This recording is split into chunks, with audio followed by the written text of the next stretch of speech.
Jangan bermain ketika hujan. Ungkapan itulah yang sering kita dengar ketika kecil dari orang tua masing-masing. Tak salah memang, petir yang sering kali menyambar ketika hujan menjadi sebuah resiko besar bagi mereka yang berada di tanah lapang tanpa perlindungan. Tapi tahukah Anda, dalam persepsi Islam, hujan yang turun pertama kali justru menjadi berkah dan layak disyukuri dengan bermain hujan. Namun tak hanya sebagai berkah semata, hujan kerap kali turun justru sebagai sebuah bencana yang mematikan bagi umat manusia. Apa sebenarnya makna hujan dan keajaiban di dalamnya? Dalam berbagai catatan, hujan seringkali tak turun dalam bentuk air semata. Di beberapa daerah, hujan bahkan menjadi sebuah fenomena aneh sekaligus unik yang belum bisa dijelaskan secara ilmiah. Salah satunya, hujan merah di Kerala, India. Terhitung sejak tahun 1896, wilayah di pesisir Malabar Barat Daya India ini telah mengalami fenomena yang disebut hujan darah oleh warga setempat. Bahkan terakhir di 2001, hujan merah yang turun bahkan sampai membuat warna pakaian menjadi merah muda dan juga membakar dedaunan. Beberapa ilmuwan menyebut hujan merah disebabkan oleh banyaknya mikroorganisme yang memiliki pigmen merah di udara dan membuat warna air hujan menjadi layaknya darah. Tetapi temuan lain mengatakan fenomena hujan darah disebabkan oleh peristiwa di atas atmosfer yang memungkinkan badai debu di Gurun Sahara terbang sampai ke India dan mempengaruhi warna hujan. Sampai saat ini semua temuan sains belum bisa memastikan dari mana sebenarnya asal-muasal hujan darah di Kerala.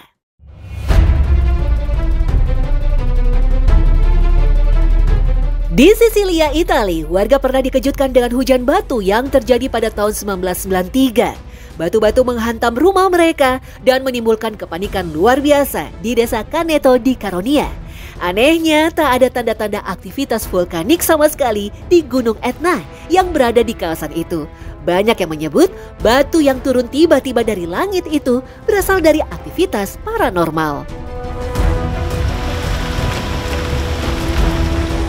Di Indonesia sendiri, fenomena hujan aneh juga pernah terjadi di beberapa tempat. Salah satu yang unik tentu hujan yang hanya mengguyur satu rumah di Tasikmalaya, Jawa Barat. Peristiwa yang sama juga pernah terjadi di Tebet, Jakarta Selatan beberapa waktu silam. Peristiwa ini ternyata memang sangat normal terjadi dalam fenomena yang sering disebut hujan lokal. Hujan lokal biasanya disebabkan oleh awan tunggal dalam satu wilayah yang kemudian melepaskan kelembapannya dalam bentuk hujan. Selain itu, ada kemungkinan struktur bangunan lain yang menghalangi terjadinya hujan sehingga pelepasan hujan hanya terjadi di satu titik. Sudut matahari pun juga mempengaruhi terjadinya fenomena hujan lokal. Pemanasan matahari bisa menyebabkan kelembapan menguap di satu sisi sebelum jatuh sebagai hujan. Hal inilah yang membuat satu wilayah terjadi hujan deras, sementara daerah lain tak hujan sama sekali. Karena itulah terkadang kita juga melihat batas hujan yang jelas bahkan dalam satu kawasan. Nah, itu kan bagian dari cuaca ya, cuaca yang artinya hujan ya important hujan yang ada di siang hari biasanya tuh. Ya di sebelah ya kirinya hujan, sebelah kanannya kering. Itu karena ada pemanasan dari permukaan aspalnya itu, dari udaranya itu menyebabkan terjadinya perbedaan.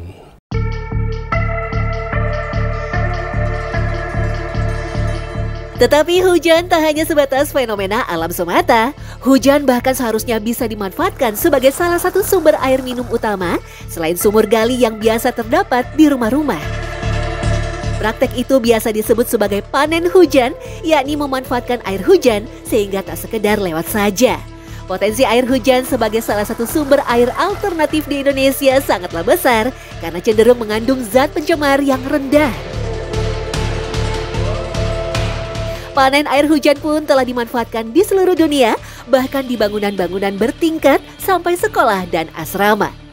Meski begitu, dengan pencemaran di berbagai sumber penguapan, lebih baik untuk merebus air hujan terlebih dahulu sebelum dikonsumsi.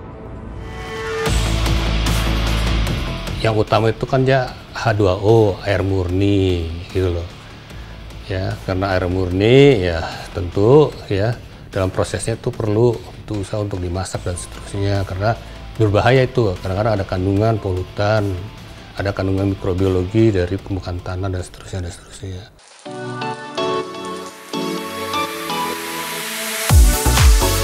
Lantas, bagaimana dengan mandi air hujan?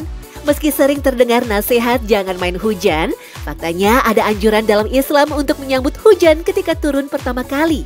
Bahkan disebutkan dalam sebuah hadis, Nabi Muhammad menyingkap bajunya agar terkena air hujan. Bagaimana hal tersebut bisa dikaitkan dengan fenomena larangan air hujan? Jika dilihat dari kandungannya, air hujan ternyata syarat dengan vitamin B12 yang sangat berguna untuk menghasilkan energi, mengoptimalkan fungsi saraf, sampai menjaga kesehatan otak. Meski begitu, para ahli sepakat jika hujan yang pertama kali turun memang tak terlalu beresiko karena musim hujan belum mencapai puncaknya.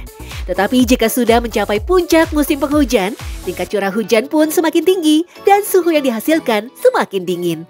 Hal itu menjadi sangat beresiko, terutama bagi mereka dengan kondisi imun yang rendah.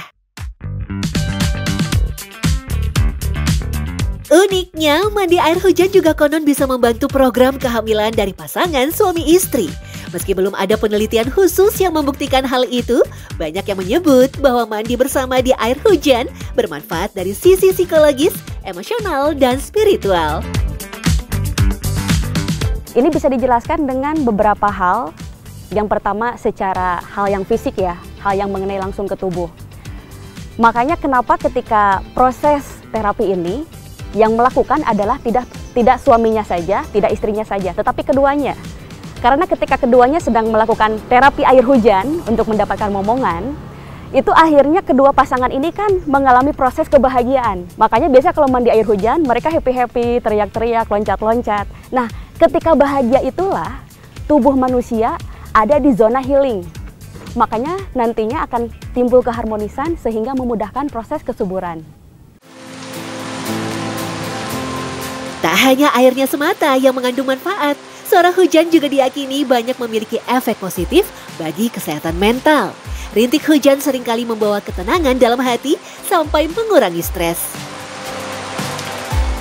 Ketika hujan sendiri kan suhunya sudah mulai turun ya, sehingga ikut membantu menenangkan tubuh manusia. Kemudian dari frekuensi yang dihasilkan dari proses hujan turun juga ikut menyelaraskan beresonansi dengan frekuensi tubuh manusia. Sehingga manusia ketika main hujan itu akan merasakan proses yang nyaman, yang santai gitu ya. Bahkan dalam berbagai terapi, suara hujan yang sifatnya ritmis dan alami dimanfaatkan untuk menciptakan lingkungan yang tenang.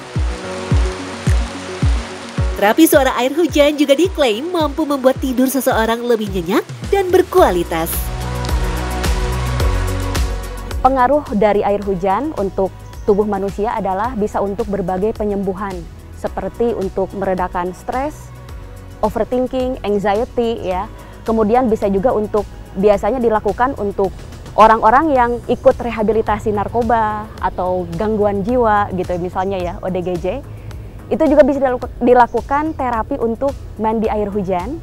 Jadi para pasien tersebut diberi terapi air hujan agar lebih mudah untuk sembuh. Meski memang menjadi sebuah berkah, dalam beberapa kasus hujan turun justru mengawali datangnya sebuah bencana sampai azab. Bahkan seringkali hujan membawa dampak yang merusak, dari banjir, tanah longsor, dan air bahkan sampai merenggut nyawa.